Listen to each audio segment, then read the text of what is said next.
Jak and Daxter the Precursor Legacy is growing to be one of my favorite PS2 games. On my last video, I attempted to beat the game without ever collecting a single Precursor orb. This time, I'm attempting something a little bit different. Can I beat Jak and Daxter the Precursor Legacy as a pacifist? Before I start the run, I should first explain the rules of this challenge. I will not be allowing myself to hurt any enemy, even if that doesn't actually kill them. The same thing applies to the couple boss fights this game has to offer. Not only that, but enemies killing other enemies will also not be allowed. Additionally, I will also be attempting to get the maximum percentage of the game completed. I just thought this was a good addition to the challenge to spice things up. Before I start the run, I just want to mention that I will be playing on the PCD compilation of the game made by the Open Goal team.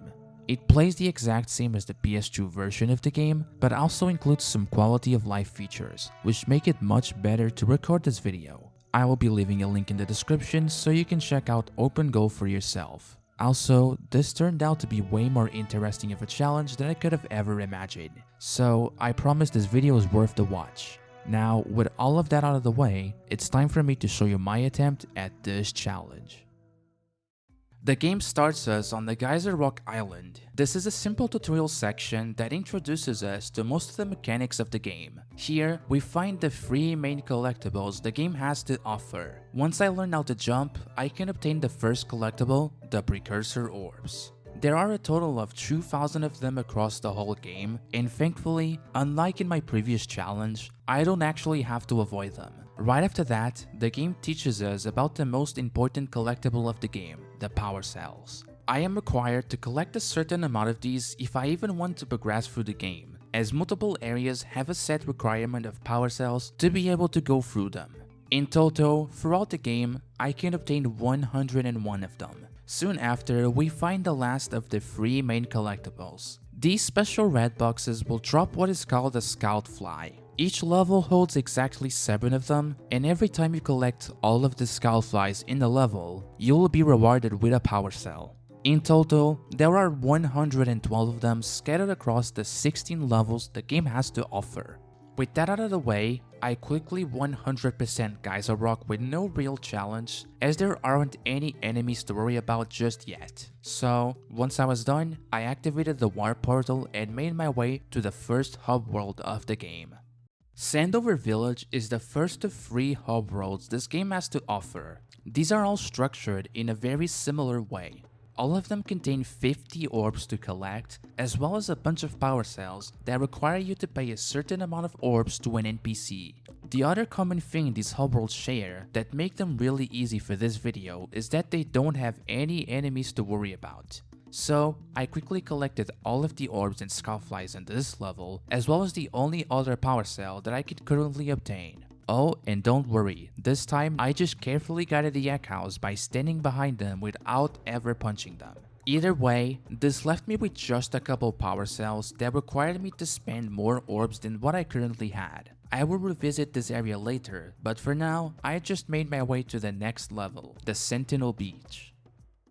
Here, I quickly run into my first problem. There are a bunch of these metal boxes that contain a couple Precursor orbs that can only be broken by shooting them with a cannon on top of the lighthouse. While I could just stand next to the boxes so that the enemies controlling the cannon shoot me, which would in turn blow up the boxes, an issue arises. There are a couple of these crab enemies hanging around the area that will more than not get accidentally blown up by the cannon shots at some point. To prevent that from happening, I did my best to bait the enemies to an area far enough away. This allowed me to safely bait the cannon shots to break these boxes so that I could obtain the Precursor orbs. While doing this, I triggered the cutscene that makes the pelican flying nearby take this power cell away. The only ways to obtain this power cell are to either shoot the pelican with the cannon or by attacking it to make it spit the power cell to a further away area. I tried to mess around and see if I could reach the power cell without triggering the cutscene, but it doesn't seem like this is possible to do. So, with no other option left, this is the first collectible of the game that I cannot obtain. For another power cell, I do have to punch this egg off a ledge to break it and free Flood out of it. However, this is the only occurrence of this that I would argue doesn't go against the idea of the challenge. With that out of the way, collecting the remaining orbs and power cells still proposed one more challenge. As I hadn't unlocked the blue eco vents yet, I had to climb to the top of the lighthouse in a different way. By swimming to this rock and jumping on top of it, I can then high jump to grab this ledge above and then do some more clever jumps to get to the top. Since I can't kill these enemies, I will be missing one more power cell on this level, but I can at least make some more progress. As I'm still able to use the cannon, I shoot these boxes on these rock islands to break them, and then go on top of this wood beam to perform a cool speedrunning movement technique. The uppercut jump is one of the movement abilities of the game. It's as simple as pressing the square button to execute an uppercut, followed by the X button to jump. A mechanic that most platformer games have is that for a brief moment after you run off a ledge, you will still be able to perform certain inputs, like a jump for example. This is what people call coyote time. In Jak and Daxter, by running off a ledge and performing an uppercut jump within those few coyote frames, you will be able to cover more distance than what a regular double jump would. These are called extended uppercuts. Speedrunners also found that by instead of running off a ledge at full speed, you walk as slowly as you can by barely moving the joystick forwards, you will be launched way further than usual, allowing you to cover even more distance. This trick is called a boosted uppercut, and with it, I'm able to collect all of the remaining orbs on these couple islands and finish Sentinel Beach with all of the 150 precursor orbs available. Sadly, I did have to skip 2 power cells on this level. Now that I'm done with the Sentinel Beach, I made my way to the Forbidden Jungle, and things started getting really interesting here. In the overworld area, I was easily able to obtain all of the orbs, power cells, and scout flies. Well, except one singular orb. No matter what I tried, even by using the blue eco, which makes it so collectibles like orbs will get attracted to Jak if he's nearby, it was still too high up for me to reach it. I decided I would just worry about that later, and I made my way to the top of this area so that I could take this elevator to reach the inside of the Forbidden Temple. Here, I worked on obtaining everything there was to collect, and soon enough, I spotted the first boss fight of the game. But wait a second, because of this challenge, I couldn't kill the boss fight. However, the only way out of the temple was to kill the plant boss fight to allow me to use this blue pad to jump out of here. So, was I now soft-locked forever in the temple? Well, if I tried to load my save file, I would still be inside of the temple, just in the starting room. While it seems like I have no other option but to restart the run, there is actually one more trick I can do. By pressing circle to do the spin attack, this temporarily extends Jak's hitbox. You can abuse this to use these blue jump pads from further away than you'd normally be able to. It turns out that by doing so on this specific jump pad, there is a specific spot in the ceiling that you can't just go through. Once you clip out of the temple, you can then move yourself to this area outside of it that is just close enough to be reached. This is the only way that I could obtain those collectibles from the temple without being completely soft-locked down there. However, this trick is still not quite completed. You see, by doing this out of bounds skip, the game still has the temple area loaded. This means that while I would be able to go through the Forbidden Jungle mostly normally, albeit with a lot of textures or collisions not being present, all of the other areas in the game would never load, making it impossible to leave the Forbidden Jungle. Thankfully, all I have to do is find the trigger that loads the overworld of the Forbidden Jungle, allowing me to actually leave this area.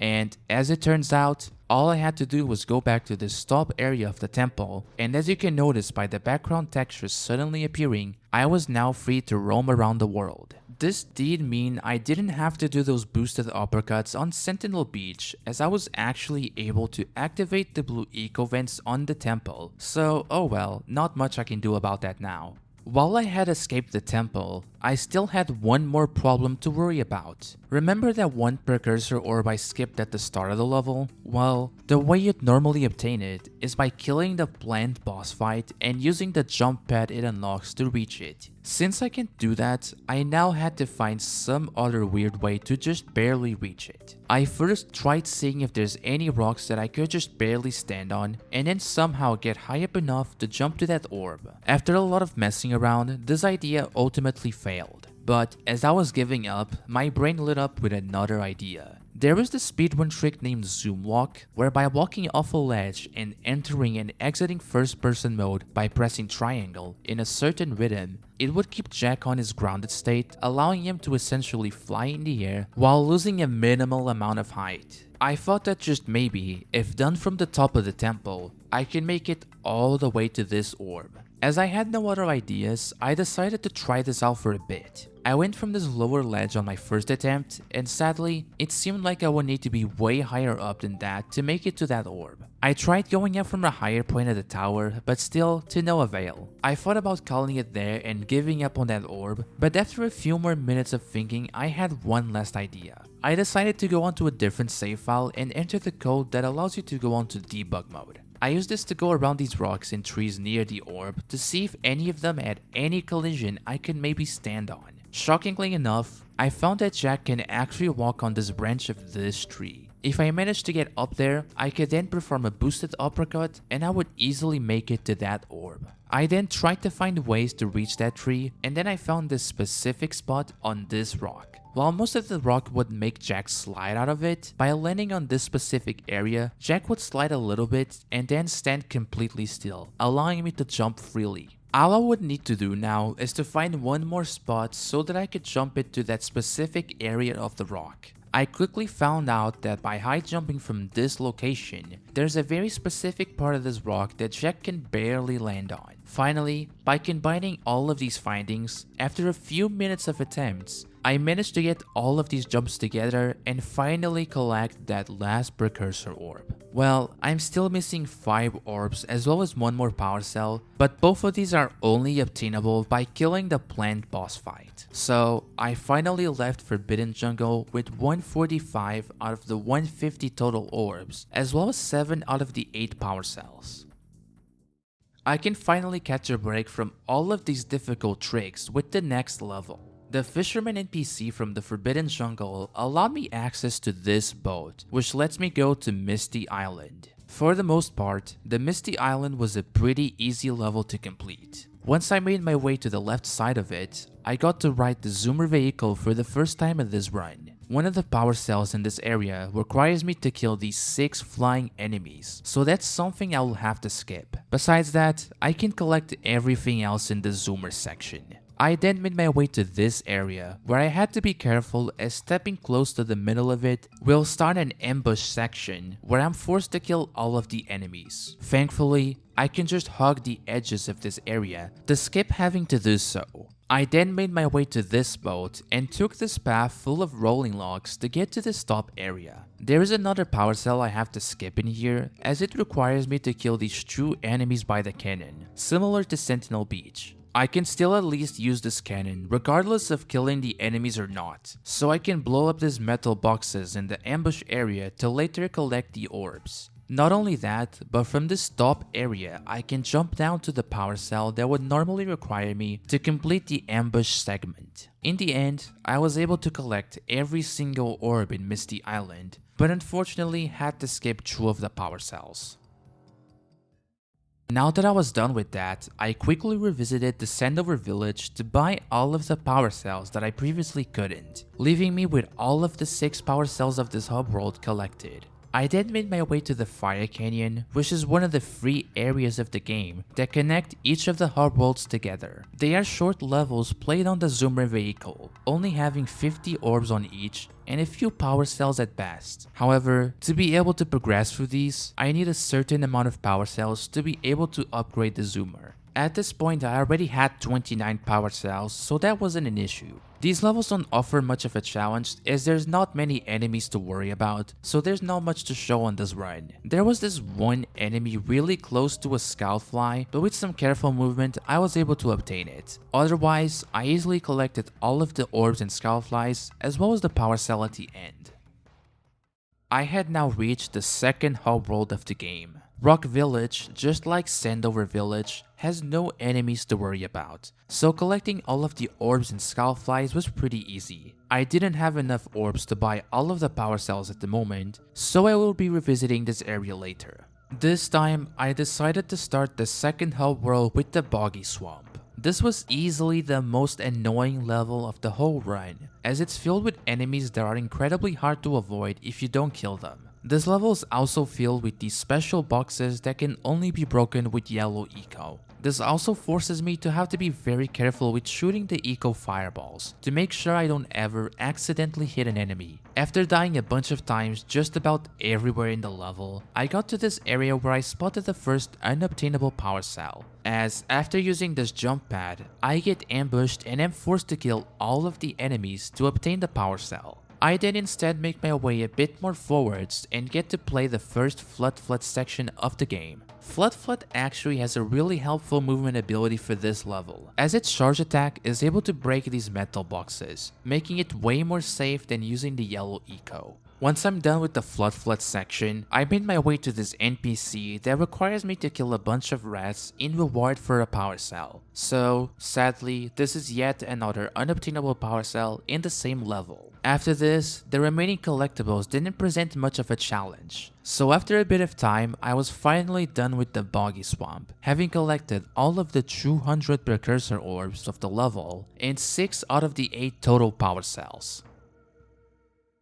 After leaving Boggy Swamp, I decided to then take a break with arguably one of the easiest levels for this challenge, Precursor Basin. This is a level played exclusively on the zoomer that features a very low amount of enemies. The only ones to really worry about are the few enemies scattered around the race area, but they are ultimately very easy to avoid. There are also some flying lurkers that I have to kill to obtain a power cell. Sadly, I can't do that for this challenge, so that is the one power cell of this level that I have to skip. However, obtaining all of the other collectibles presented no challenge. It was just like playing the level on a normal casual playthrough, so there's not much to show here. I quickly collected all of the 200 orbs, 7 scoutflies, and 7 of the 8 power cells this level has, and then started making my way to the final level of this hub world, Lost Precursor City. While on the way there, I also bought all of the remaining power cells on the Rock Village hub world with the extra orbs I had collected in some previous levels.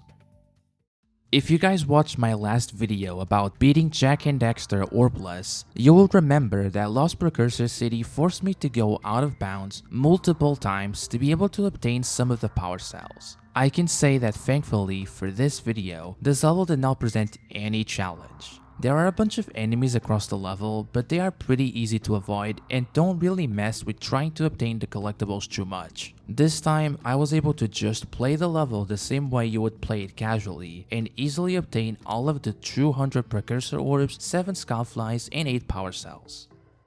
Listen, I know it may seem like this challenge is starting to become boring, but I promise now things get way more interesting in this next level. I started making my way to the mountain pass, which is the level that connects the second and third hub worlds together. Regardless, I go through this path to get to the next level, but on the way I spot the second boss fight, which I would normally have to fight to be able to progress. There is, however, one trick speedrunners found that I could use to my advantage, called idle deload. The reason why this trick works is extremely technical and I don't think I could even explain it properly, but I'll do my best to at least go through the steps I'm taking to trigger this glitch. When standing still, after 30 seconds, Jak will perform an idle animation. If you, prior to standing still, hold down one of either the start, L1, R1, triangle, circle, cross, or square buttons and keep it held through those 30 seconds, you'll deload the area you are currently in and load back the area that you had previously stored.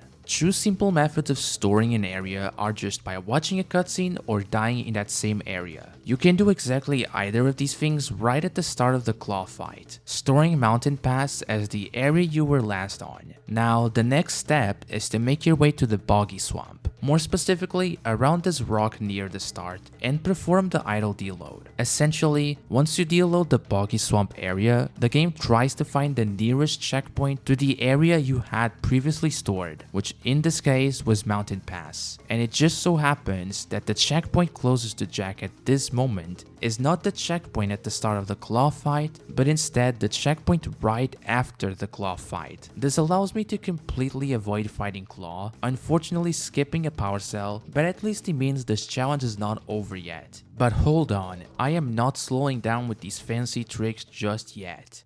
If you've played this game, you might remember that on the Mountain Pass, I am forced to beat these flying lurkers in a race to the end, as if I'm too slow, this enemy at the end will blow up a bunch of dynamite, killing Jak and destroying everything else around. Not only that, but to even leave Mountain Pass, I also have to kill that same enemy. While it doesn't drop green eco like your regular enemies do, I still think this would break the rules of this challenge. So now, I had nothing left to do but to figure out some sort of way to skip past this enemy. And thankfully, after a bit of research, I had finally found exactly what I needed. I don't really understand the reason why this next trick works, but I'll at least guide you guys through the steps I'm taking to execute it. Quickly, before explaining that, I worked on obtaining most of the collectibles I could, with the exception of this one power cell that requires me to unlock the yellow eco vents on a later level, as well as the last scout fly. Now that I'm done with that, here's what I did to skip this enemy.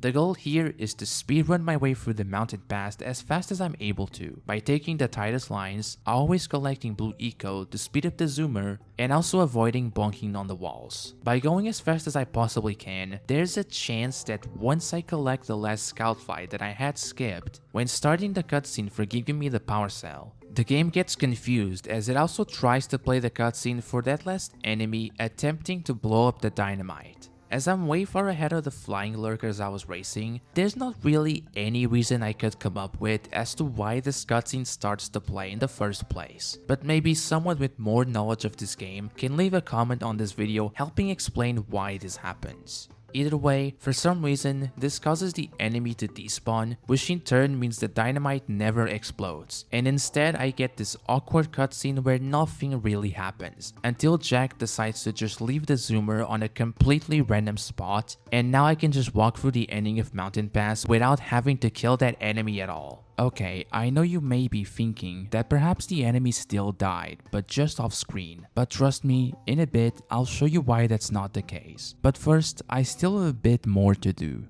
Remember the power cell that requires yellow eco to obtain? Well, that is actually not really the case. Now that I'm going through Mountain Pass on foot, I can quickly collect the last power cell and then make my way back to this spot where with a boosted uppercut, I can just barely reach the other side. This allows me to make it to this area right below the other power cell, and with the right positioning, by performing a high jump followed by a perfectly timed spin, I can just barely get enough height to land on this grass ledge. From here, I can just jump up and grab that power cell. Now, all I have to do is load my save file, and as my last stored area is the end of the Mountain Pass, I am now back there. Oh, and hey look, the final enemy is back where it's supposed to be. This enemy, once killed, will never respawn again, meaning that there's no way that it could have died yet. Finally, with all of that out of the way, I can reach the third and last hub world of the game.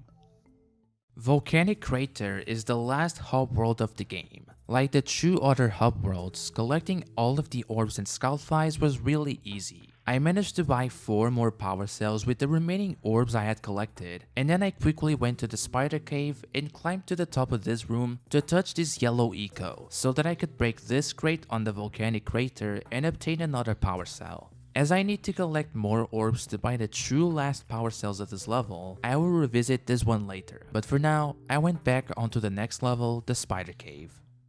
While this level features a couple of annoying enemies to avoid, it was for the most part a pretty normal experience. One of the power cells requires me to kill all of these warm enemies, forcing me to skip it. And not only that, but those same enemies also drop a total of 15 precursor orbs, so I will sadly have to miss those too. The rest of the level went by pretty normally, but then I realized I had made a slight mistake. You see, this little cave area has a yellow eco vent that would allow me to easily kill all of those enemies and also break the metal boxes to obtain some orbs. However, this is one of those vents that aren't activated yet, and I would need to go to the next level of this run to activate it. The smart play would have been to have done that prior to going to this level, but because I'm too stubborn, I decided to test if I could still do this without the eco vent. A bit far away from this cave, there are a couple of floating yellow eco clusters that I can obtain. These will give me less time with the eco powers than touching the eco vent, which makes it even harder because they are considerably further away from this area than the eco vent. It took me a lot of trial and error, but after over 30 minutes of attempting it, I finally managed to just barely be fast enough to where I managed to reach this last metal box and break it before the yellow eco ran out, at the same time that I never killed any of the spiders blocking the way. After I was done with that, I finished the rest of the spider cave with no trouble, ending with 185 out of the 200 possible precursor orbs and 7 out of the 8 power cells. Now that I was done with that level, I started making my way to the snowy mountain, and on the way there, I took a quick detour to buy the last power cells I wasn't able to previously buy on the last hub world of the game. Snowy Mountain is the level that I should have gone to earlier, as by going into the secret area by these trees and completing this small platforming challenge, I would be able to activate the yellow eco vents, which would have made my life way easier on the spider cave. Either way, the Snowy Mountain didn't have much to show. One of the power cells here requires me to kill these free snow enemies on top of these wood catapults, forcing me to have to skip it, but everything else was pretty easily collectible. Well, except this area. Ideally, I would just be able to kill all of these enemies and then make my way to the power cell up there. But since I'm a pacifist, I have to instead very carefully traverse through this area, trying my best not to die or accidentally kill an enemy, and luckily, after only one death attempting it, I managed to grab the power cell. Everything else presented no challenge, so I was able to quickly finish Snowy Mountain with all of the 200 precursor orbs, as well as with 7 out of the 8 power cells this level has to offer. With that in mind, there was only one thing left to finish the game.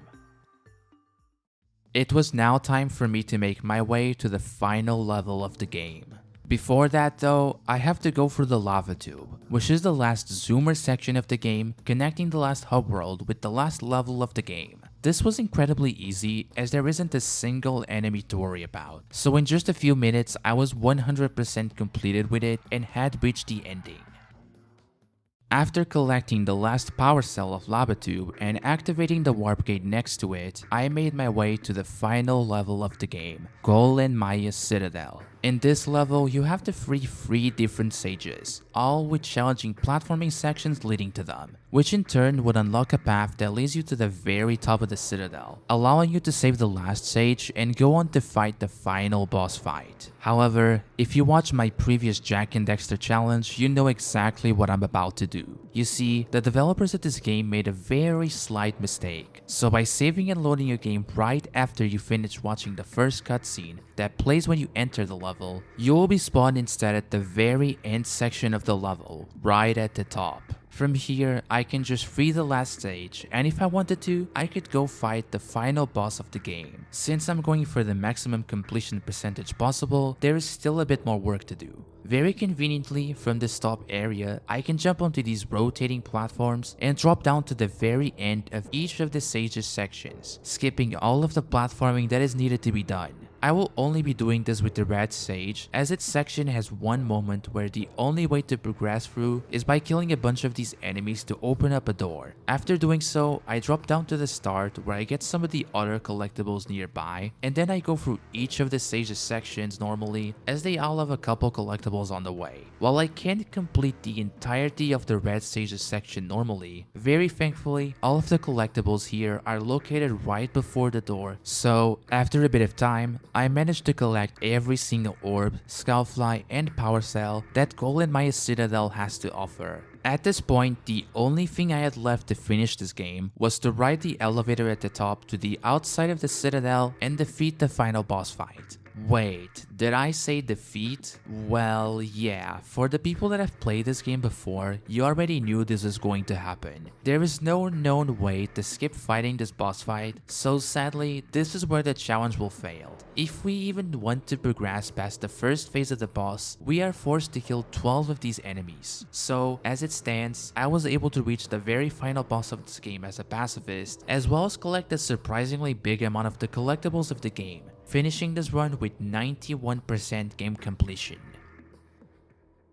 I wanted to quickly summarize my progress at the end of the video by going over everything that I couldn't obtain. Starting with the first hub world, the first hiccup of the run was on Sentinel Beach, where I had to skip 2 power cells. One of them forced me to punch or kill the pelican, and the other one forced me to kill the 2 enemies guarding the cannon. The next issue was on the Forbidden Jungle, where I had to miss 1 power cell and 5 precursor orbs. Both of these were related to killing the planned boss fight. The Misty Island also had 2 unobtainable power cells, one for killing the flying enemies on the zoomer section, and the other one by killing the 2 enemies guarding the cannon. Everything else on this first hub world was fully obtainable, leaving me with 595 out of the 600 precursor orbs, 31 out of the 36 power cells, and all of the 42 skullflies for this first section of the game. Moving on to the second hub world. While this one had the most complicated tricks of the run, it actually went better than the first hub world. My first problem was on the Boggy Swamp, where I had to avoid 2 power cells. One of them required me to kill a bunch of enemies that had ambushed me, and the other one required me to protect these snacks by killing a bunch of rats.